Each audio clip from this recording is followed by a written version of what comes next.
stop what you are doing for a minute. This is not a fun fact video. What you hear in the next few minutes could truly save your life or the life of someone you care about. There is a rare virus that is still hitting people in the United States and other parts of the world. Many people do not talk about it. Many clinics do not warn patients about it, and news reports often miss it. But when it strikes, it can move fast. It can send someone to the ICU with almost no warning. It is called hantavirus. Here is why you should take this seriously. The most dangerous form of hantavirus infection is called Hantavirus Pulmonary Syndrome, or HPS. It attacks the lungs and can also affect the heart and blood pressure. Public health data has shown that the death rate for HPS is very high, often around 38% to 50%. That means close to 1 out of 2 people with the severe lung form may not survive. That is a scary number, and it is one reason you should know the basics before you ever clean a dusty shed, open an old cabin, or sweep up mouse droppings. Older adults need to be extra careful. As we age, the immune system usually gets weaker. That is normal, but it also means the body may not fight off infections as quickly. Adults over 60 can be more likely to get very sick from the same germ that a younger person might handle better. Today, you will learn what hantavirus is, how it gets into the body, what it does once it is inside, and what steps can help lower the risk. The goal is simple. Know the danger before you face it. Everything will build step by step. First, you will understand what hantavirus really is. Then you will learn how it spreads.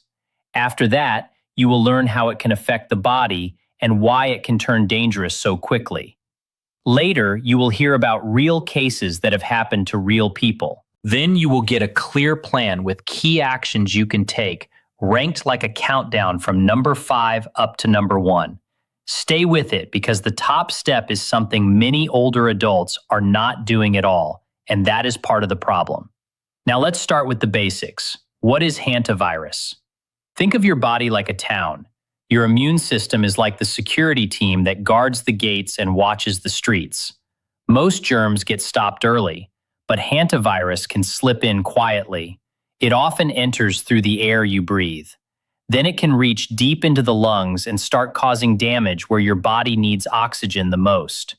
Hantavirus is a type of virus that carries its instructions in RNA. That means it is built to enter your cells and use them like a copy machine to make more virus. Hantaviruses have existed for a very long time. The virus does not usually live in people. It mostly lives in certain rodents. The rodents often do not look sick at all. They can act normal while still spreading the virus around. In North America, the main carrier is the deer mouse. The mouse can carry the virus in its saliva, urine, and droppings. As the mouse moves around, it leaves tiny traces behind. You may not notice anything, no bright warning sign, no strange smell at first, but the virus can still be there. There is not just one hantavirus. There are different types in different parts of the world. In the United States and Canada, the strain most linked to severe lung disease is called sin nombre virus. The name means no name. It was discovered in 1993 after a frightening outbreak in the Four Corners area of the American Southwest. A group of young and healthy people suddenly developed a mysterious sickness. They had serious breathing problems and many of them died. Doctors were confused at first because it did not look like the usual infections. In parts of South America, a strain called Is virus has caused outbreaks in countries like Argentina and Chile. This strain is especially alarming because it has been shown, in some cases, to spread from person to person through close contact. That is rare for hantavirus, but it has happened. In Asia and Europe, other hantavirus strains can cause a different illness that mainly harms the kidneys instead of the lungs. Different strains can target different organs, but they all share a key danger. They can hit hard, and they can take advantage of a body that is already more vulnerable with age. Now we need to talk about how hantavirus spreads, because this is where people make the biggest mistakes. The main way people get infected is by breathing in the virus. The bigger risk is when rodent waste dries out, mixes with dust, and then gets stirred into the air in a closed space. Here is how it happens. A mouse urinates or leaves droppings in a garage, attic, basement, shed, cabin, barn, or storage room. Weeks can pass. The waste dries. Dust builds up. Then a person walks in and starts sweeping, or they vacuum, or they move old boxes, or they shake out a tarp. That action can kick tiny particles into the air. If the virus is in that dust, you can breathe it in without realizing it. You cannot see it. You cannot smell it, but it can still reach your lungs. The virus can also spread when someone touches rodent droppings or nesting material and then touches their mouth, nose, or eyes.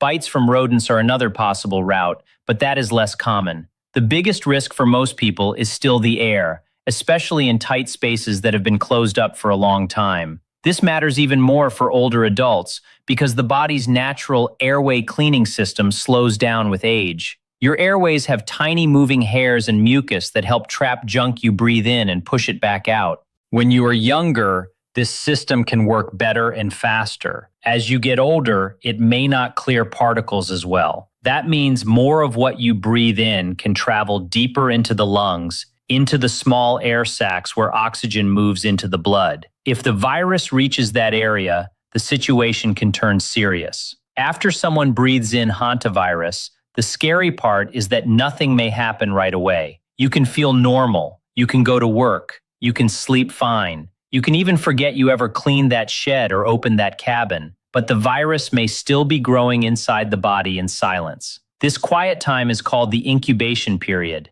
It means the time between exposure and the first symptoms. With hantavirus, this window can be long. It can be as short as about a week or as long as 8 weeks. Many people who get sick start feeling symptoms around 2 to 4 weeks after they breathed in the virus. That gap makes it hard to connect the sickness to the real cause. People often say, that cleaning job was weeks ago. That can't be it. But it can be. The illness often starts in a phase that looks like a basic flu. This early stage can last about 3 to 5 days.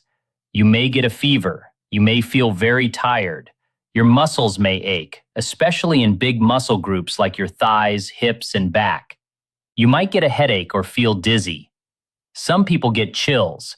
Some feel sick to their stomach with nausea, vomiting, or belly pain. At this point, many people think it is the flu, COVID, or a common virus.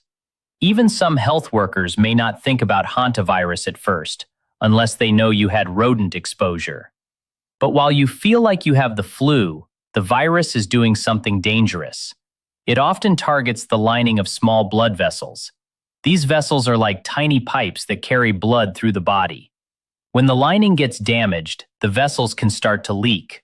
That leak is a big part of why hantavirus can become life-threatening. Then the illness can suddenly change gears. This next stage is the one that can turn into an emergency fast. It is often called the cardiopulmonary phase. Cardio means heart. Pulmonary means lungs. In this stage, the leaking vessels can cause fluid to move into the lungs. The lungs are supposed to be full of air, like a soft sponge. But now they can start filling with fluid. When that happens, oxygen cannot move into the blood the way it should. This is when breathing trouble starts. It may begin as a feeling that you cannot take a full breath. Then it can worsen quickly. People may feel tightness in the chest. They may start breathing faster. They may feel like they are gasping for air even while sitting still. Some people describe it as panic, but it is not just anxiety. It is the body struggling to get oxygen. At the same time, oxygen levels in the blood can drop. Blood pressure can fall. The heart may struggle because it is trying to pump with less oxygen and changing fluid levels. In severe cases, the body can go into shock. This can happen quickly. In some patients, the drop from "I feel sick" to "I can't breathe" can happen within a day or two. This severe lung illness is what people mean when they say Hantavirus Pulmonary Syndrome, or HPS. HPS is not a mild chest cold. It is a medical emergency. People with severe HPS often need hospital care right away. Many need intensive care. Some need a breathing machine to support them while their lungs are failing. This is why early action matters so much. Waiting to see if it passes can be a dangerous choice. Here is the part that can confuse people. Early symptoms do not always feel dramatic. The first days can feel like a normal virus. That is why your recent history matters. If you had any possible rodent exposure in the past 1 to 8 weeks, you should keep hantavirus in the back of your mind. Exposure can happen in places like garages, sheds, cabins, basements, barns, crawl spaces, and storage buildings. It can happen when you open a space that has been closed for a season. It can happen when you sweep dry droppings. It can happen when you move old items that have dust and nesting material. So what should you watch for? Fever plus deep muscle aches is one clue. But the most important danger sign is shortness of breath that gets worse over hours. Not days, hours. If you have fever, body aches, and then you start struggling to breathe, that is not the time for a regular clinic visit next week. That is the time for emergency care. If you go to the emergency room, do not assume the staff will guess hantavirus. This infection is rare, and busy hospitals usually think first about more common problems. You may need to say it clearly. You are in a place with possible mice or rodent droppings, and you are worried about hantavirus. That one sentence can change how fast the team connects the dots. It can also help them decide what testing and what level of care you may need. Now let's talk about treatment. Right now, there is no widely approved specific antiviral drug that can reliably cure hantavirus once severe disease starts. Care is mostly supportive. That means doctors support your breathing, your oxygen level, your blood pressure, and your fluids while your body fights the infection. Supportive care can save lives, but it often requires a hospital and sometimes the ICU. This is another reason prevention and fast action matter so much. If a patient makes it through the worst lung phase, the body may start clearing the extra fluid. Some people begin to urinate more as the body pushes fluid out. Recovery can take time. It may take weeks or even months to feel fully strong again.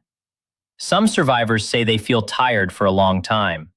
Some feel like their lungs are not as strong as before. That can be frustrating, especially for older adults who are active and independent. This is not just a maybe danger. It has happened to real people in real places doing normal things. One well-known example happened in 2012 at Yosemite National Park in California. A visitor stayed in a tent-style cabin. A few weeks later, he got very sick and his breathing failed fast. That year, health officials confirmed several hantavirus cases connected to those cabins. Some people died. Investigators later found signs of mice living in parts of the cabin structure. Thousands of visitors had to be contacted because they may have been exposed. It was a big reminder that you do not have to be reckless to be at risk. You just have to be in the wrong place at the wrong time. Another case was reported in Washington State. A man in his early 60s spent a weekend cleaning a storage barn that had not been used for a long time. He did not wear breathing protection because he had done similar work before and felt fine. About 2 weeks later, he felt like he had a bad cold. Then it quickly turned into severe breathing trouble. He ended up in the hospital and needed a ventilator within about 2 days. He survived, but recovery took a long time. He later said his breathing never felt fully the same again. In parts of Chile and Argentina, the Andes strain has caused outbreaks where close contacts also became infected. In one outbreak, health teams traced illness moving through families and close caregivers. That is rare, but it shows why public health experts watch these viruses closely. Even when person-to-person spread is not the usual pattern, the risk from rodents is still enough to cause sudden, deadly illness. In the United States, cases are often sporadic, meaning they pop up here and there, especially in states where deer mice are common. Public health reports have confirmed that older adults are frequently among the most severe cases. That matches what we know about aging. The body often has less backup breathing power as years pass. So if the lungs suddenly fill with fluid, there is less room for error. Now let's get practical. Here are 5 actions every adult, especially over 60, should take to lower risk. These are ranked from number 5 up to number 1. Each step matters, but the last one is the step most people skip. Number 5 is a full rodent check of enclosed spaces this week. Not someday, this week. Check your garage, attic, basement, crawl space, shed, barn, workshop, and any vehicle that sits unused.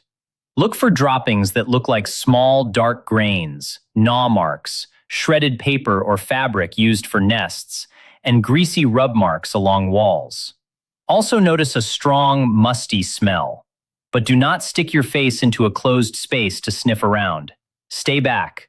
Open doors and windows first. Let fresh air move through for at least 30 minutes before you go in. If you find signs of rodents, do not sweep right away. Do not vacuum. Do not tidy up fast. Stop and plan. In some areas, studies have found a noticeable percent of deer mice can carry the virus. That means you cannot tell by looking which mouse is safe and which one is dangerous. And as we age, the immune system's fast first response often slows down. A younger body may handle a small exposure better. An older body may not. If possible, do this check with another person nearby. Not because it is complicated, but because it is smart. If you feel dizzy, short of breath, or unwell in a dusty enclosed space, you want help close by.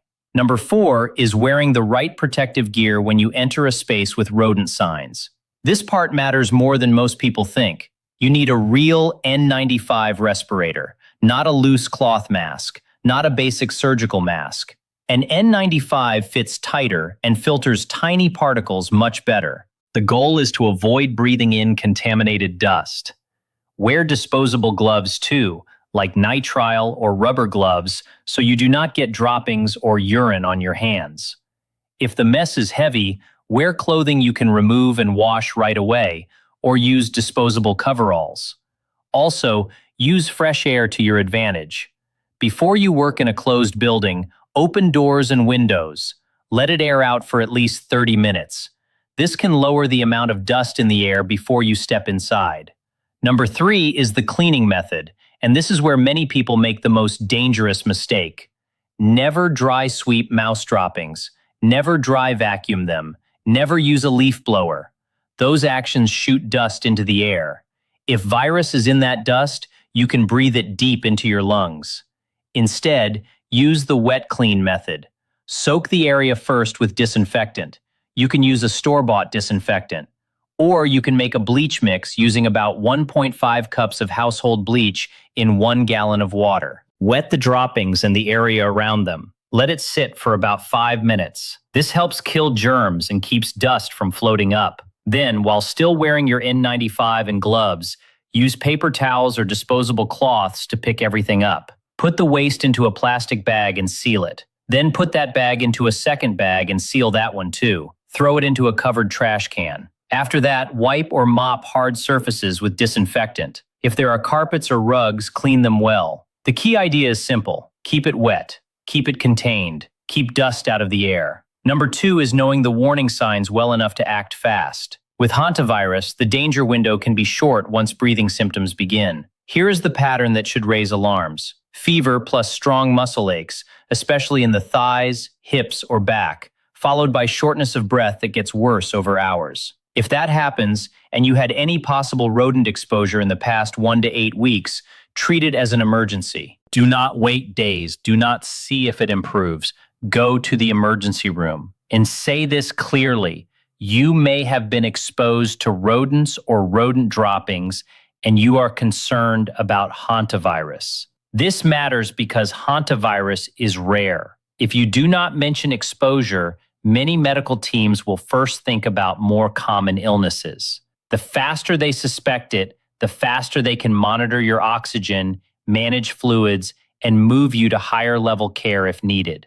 Older adults should be extra careful here. Sometimes aging bodies do not show early symptoms as strongly. You may feel not that sick, but still be in real danger. If breathing starts to change, take it seriously. Now, number 1. The most powerful step is a direct talk with your primary care doctor about your personal risk before you do risky cleanups. Most people never do this. They buy supplies, they clean, they move on. But a short talk can make a big difference. Here is why. Your doctor can look at your health as a whole. They can review your lungs, heart, and immune risks. They can look at medicines you take that may affect immune response. They can also note in your medical record that you have a possible exposure risk. So if you ever show up later with fever and breathing trouble, the connection is easier to spot. You are not trying to convince a busy ER team from zero. The risk is already on the radar. There is no widely available vaccine for hantavirus. There is no simple pill that prevents it after exposure. So the best plan is to reduce exposure, clean safely, and be ready to act fast if symptoms appear. A doctor conversation is not exciting, but it can speed up decisions when time matters most. Here is the takeaway. You are not helpless. You can lower your risk a lot with a few smart habits. Check your spaces for rodents. Air out closed buildings.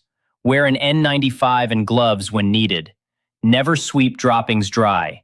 Wet, disinfect, and bag the waste. And if you ever develop fever and body aches followed by worsening shortness of breath, get emergency help and mention possible rodent exposure.